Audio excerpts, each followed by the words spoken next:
Welcome back. The time is just approaching 7:15 a.m. here in London. You're watching Start Up with me, Marianne Namazi.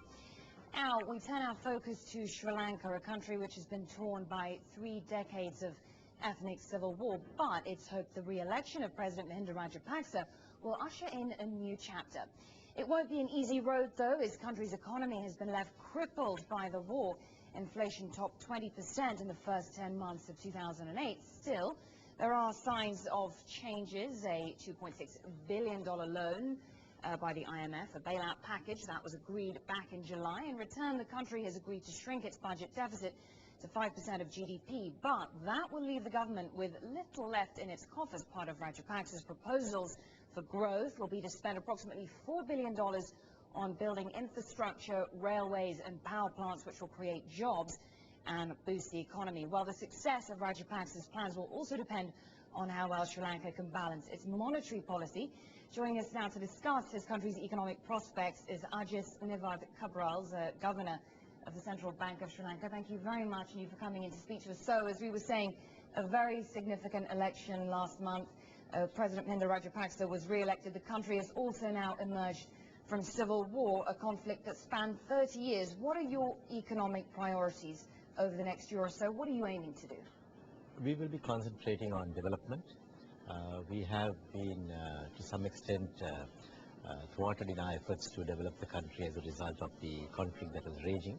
But even during the conflict, we had set the stage for a takeoff in our economy. We have been able to get the inflation down to single digit. It's in the range of about 3.5% now. And at the same time, as a result of our policies taking effect, the IMF has recently designated our country as a middle-income emerging market status nation. So we have those advantages now. One of the biggest drawbacks that we had, which was the conflict, is now over. So it gives us the space to now continue with our development programs, infrastructure. We are well positioned in the world. As you know, the positioning of Sri Lanka is very critical, and that will give us the advantage to really launch out. It's interesting because you say that one of the biggest drawbacks to your economic prosperity, the conflict is now over. The consequences of that are ongoing, aren't they? Because the government spent a huge amount of money on the military because of this war. And now you're pledging to spend $4 billion, almost 10% of GDP, on rebuilding roads and infrastructure, as you say. But where is that money going to come from, given that you've already taken out a $2.6 billion loan from the IMF? Yeah. Actually, we have been doing that. In fact, over the last few years, even during the conflict, we have been able to show that we can do it, because many of the infrastructure development projects started up long before the conflict was over. So the port development, the airport development, the highways, those are ongoing. Now the challenge would be to ensure that the areas that have been under the conflict, which could not be developed as a result of the conflict, are also given attention. And that is happening now. We intend to spend at least $1 billion each year, because that's about what is possible in this context. And that will ensure that the government spend is there. And in the meantime, we are also looking at private-public partnerships. We are looking at the diaspora investment. We are looking at other private sector investment coming in. And I'm sure that will be a good launch. Under the terms of the IMF loan, your government agreed to reduce the budget deficit from around 9% of GDP to 7% in 2009 and 6% in 2010. Are you on track? Yes, we are.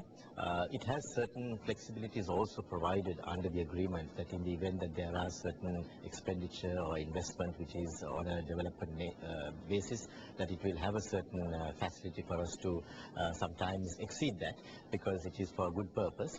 And so are you actually meeting that specific target, or you're saying that there is some leeway there for you? There is leeway. Like in any program, there are certain adjustments that are possible within a program, and we are conscious of that. But we're also conscious that we need to ensure it's not only just because of the IMF, because that's the proper economic discipline that you have to have. But the terms of the agreement stated that you need to cut public spending. If anything, you're talking about spending even more. I think the figure you just quoted at me, $1 billion a year. Yes, you see, what we have agreed to is a number as far as the overall deficit is concerned. It's not necessarily that it has to be achieved through cut in spending, but it could be by increase in revenue. So there are different ways of handling the same equation, and we are looking at both areas so that we can deliver on the numbers that we have agreed with the IMF.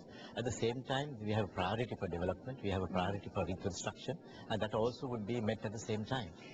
Mr. Governor, I was in Sri Lanka myself a few months ago, and I met a number of foreigners who were thinking of investing, buying homes, hotels, businesses. But since then, we've seen an election mired in controversy. The opposition leader has been arrested. Are you worried that potential investors will see this as further instability in your country and steer clear? Not really. I think it's not the opposition leader who has been arrested, it is the General Fonseca who contested the elections. The opposition leader is the main opposition leader from the party, from the United National Party. But I think that's not going to really disturb the overall thrust of our development efforts as well as the investments. And we have seen the mood of the country as well as the mood of investors as being very optimistic. And I don't really see that. Do you think some people might be wary of investing in your country, that it might deter some potential foreign investors? It's very unlikely because we have seen the stock market performing without any disturbance.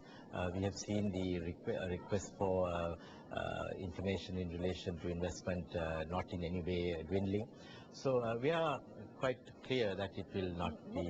Another deterrent to foreign investors, the high cost of doing business in Sri Lanka. Are you doing anything to tackle that? Absolutely. I think it's something that we need to address. There have been certain instances where we can improve, certainly in a large scale. There is a team of officials who are now attacking that problem, and I'm sure by systematically looking at the different areas in which we have to increase our efficiency, we would be able to get that into some reasonable shape in the very near future, so that it will also be an important aspect of our overall concept of development delivery. Just very briefly, we've spoken about the consequences of the conflict. Tamils, of course, make up roughly 12% of the population. You've talked about boosting investment in that part of the country. How are you going to improve? Will they reap the economic benefits of that kind of investment? Absolutely. You know, we are very conscious that for a long period of time, we could not actually deliver economic prosperity to those areas. Now we have the opportunity, and we have launched new programs for delivery of credit. We have launched new programs where they will have new aspects of economic activity. Fisheries is going to boom. The transportation, which was for a long time not possible, is now available because the roads have been opened out. The investment that we will have on road transportation as well as air transportation have increased dramatically. So those will all have a final impact on the prosperity. Thank you very much indeed. Ajit Navad, Sebral, Governor of Central Bank of Sri Lanka, we appreciate it. Thank you.